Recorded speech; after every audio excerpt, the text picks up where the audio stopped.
नाज़रीन इकराम, खलाई तहकीक का सिलसिला एक अरसे से जारी है जिसे रूस के ज़हीन तरीन इंजीनियर्स ने शुरू किया था। खला का सफर इंतहाई कठिन होता है।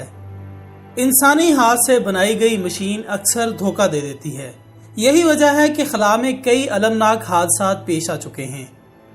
आज की इस वीडियो में हम आपको खलाई हादसात की तफसील बताएंगे कि कैसे खलाबाज स्पेस स्टेशन में अपनी जिंदगी हार गए, या फिर रॉकेट फटने से हलाक होने वाले खलाबाजों की कहानी क्या है।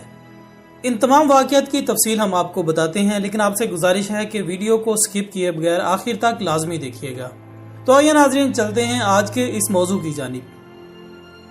मोअज़्ज़ज़ नाजरीन ग्रामी, ज़माना कदीम के एक अजीम फ़िलासफ़र सुकरात का कौल है कि जब तक इंसान अपनी ज़मीन से ऊपर उठकर खला में नहीं पहुँचेगा तब तक इंसान ज़मीनी राजों को नहीं जान सकता।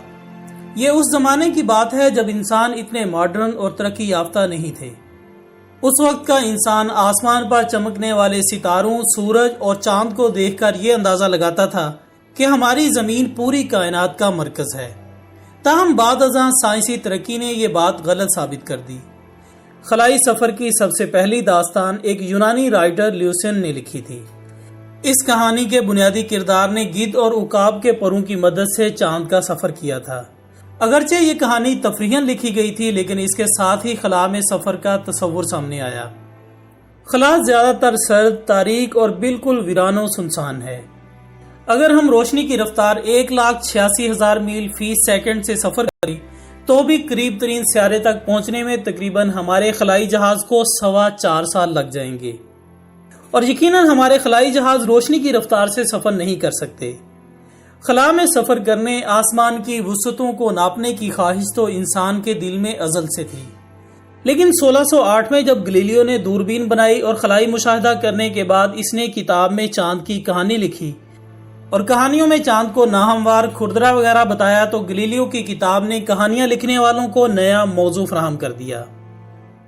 मोअज़्ज़ज़ दोस्तों, खलाई सफ़र के आगाज और तहकीक की बात की जाए तो करीबन 1 सदी कबल ही इस फील्ड में काम शुरू कर दिया गया था, लेकिन हजरत इंसान को कामयाबी आज से तकरीबन 62 साल कबल मिली, जब इंसानी हाथों की तैयार करदा एक मशीन ने खला की जानिब सफ़र शुरू किया। इस मशीन का नाम था स्पुतनिक 1। 4 अक्टूबर 1957 को पहले सैटेलाइट को खला में भेजा गया।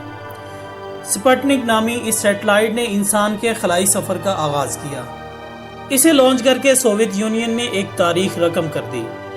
सोवियत यूनियन यानी मौजूदा रूस ने खला में पहला सैटेलाइट भेजने के बाद अगले मार्के की तैयारी शुरू कर दी, और वो अगला मार्का था किसी इंसान को खला में भेजना। नाज़रीन, ये साल था 1961 का और दिन था 12 अप्रैल, जब रूस ने दुनिया को हैरतों के समंदर में धकेलते हुए एक जीते जागते इंसान को रॉकेट की मदद से खला में भेजा। खला की सिमत सफ़र करने वाले इस पहले इंसान का नाम था यूरी गैगरिन। उन्होंने स्पेस क्राफ्ट की मदद से ज़मीन के गिर्द एक चक्कर लगाकर अपना नाम हमेशा के लिए तारीख में रकम करवा लिया। नाज़रीन, दूसरी जानिब अमेरिका भी खलाई तहकीक में बहुत कुछ हासिल कर चुका था। 60 की दहाई रूस और अमेरिका के दरमियान एक खलाई जंग का सबब बनी रही। खलाई दौड़ में अमेरिका ने एक ऐसा कारनामा सर अंजाम दिया जिसे रहती दुनिया तक याद रखा जाएगा। नाज़रीन, 20 जुलाई 1969 को नील आर्मस्ट्रांग और बिज़ आल्ड्रिन ने चांद पर पहला कदम रखा, और फिर खला की वुसअतों को चीरता हुआ इंसान आज कई तरह के राज जान चुका है। ताहम इस सफ़र में कई अंधेरे राज भी दफन हैं। इस पर एक मुकम्मल वीडियो बनाएंगे। साल 1960 में रूस के एक खलाई रॉकेट को लॉन्च करने के दौरान इसकी लॉन्चिंग पैड में आग भड़क उठी और इस हादसे में 78 खलाबाज जलकर खाकसर हो गए। यही नहीं, साल 1961 में भी एक रूसी खलाई रॉकेट खला की जानिब सफ़र करते हुए तकनीकी खराबी की वजह से जलकर राख हो गया, और इसमें भी एक इंसान मौजूद था जो खला में कहीं गुम हो गया। 1967 की बात करें तो रूसी के एक खलाबाज की खला में मौत वाक़ई हुई, क्योंकि इसका पैराशूट आग की नज़र हो गया था। कहा जाता है कि सोवियत यूनियन के कई खलाबाज स्पेस के अंधोनाक अंधेरों में कहीं खो गए हैं, जिनका आज तक पता नहीं लगाया जा सका। 1960 की दहाई में एक साइंस फिक्शन राइटर रॉबिन हीनी-लिन ने रूस के स्पेस मिशन पर तहकीक की और ऐसे ऐसे इंकिशाफात किए कि दुनिया को हैरान करके रख दिया।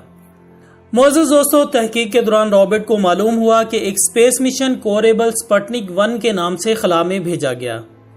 جس میں کئی خلاباز بھی موجود تھے، تاہم ٹیکنیکل خرابی کی وجہ سے یہ خلائی راکٹ خلابازوں سمیت زمین سے دور چلا گیا اور خلا میں ہی ٹوٹ پھوٹ کا شکار ہو گیا۔ اس حوالے سے اٹلی کے دو بھائیوں نے 60 کی دہائی میں ریڈیو ٹرانسمیشن کی چند ریکارڈنگز بھی ثبوت کے طور پر پیش کی، جس میں ایک خاتون مدد کے لیے پکار رہی ہے، اور ان بھائیوں کا دعویٰ ہے کہ انہوں نے روسی اسپیس اسٹیشن کے ریڈیو روم کی نگرانی کی ہے اور یہ ریکارڈنگز اسی دوران محفوظ کی گئیں۔ اس ریکارڈنگ میں ایک خاتون رشین زبان میں کنٹرول روم سے سوال کر رہی تھی کہ کیا اس کا اسپیس کرافٹ پھٹنے والا ہے، تاہم روسی سائنسدان یہ بات ماننے کو تیار نہیں۔ لیکن اگر یہ بات سچ ہے تو اس کا مطلب ہے کہ پہلی خلاباز خاتون آج سے کئی سال قبل ہی خلا میں گئی اور وہاں اس کی موت ہو گئی۔ دوستو، اسپیس میں ہونے والے ان حادثات سے متعلق جان کر آپ کو کیسا لگا، کومنٹس میں لازمی بتائیے گا۔ ویڈیو پسند آنے کی صورت میں اسے سوشل میڈیا پر اپنے دوسرے دوستوں کے ساتھ زیادہ سے زیادہ لازمی شیئر کیجیے گا۔ ہماری اگلی ویڈیو آنے تک اپنا دوستوں، رشتہ داروں اور گرد و نواح کے تمام لوگوں کا بہت خیال رکھیے گا۔ اللہ حافظ۔ ناظرین اکرام، خلائی تحقیق کا سلسلہ ایک عرصے سے جاری ہے، جسے روس کے ذہین ترین انجینئرز نے شروع کیا تھا۔ خلا کا سفر انتہائی کٹھن ہوتا ہے۔ انسانی ہاتھ سے بنائی گئی مشین اکثر دھوکہ دے دیتی ہے۔ یہی وجہ ہے کہ خلا میں کئی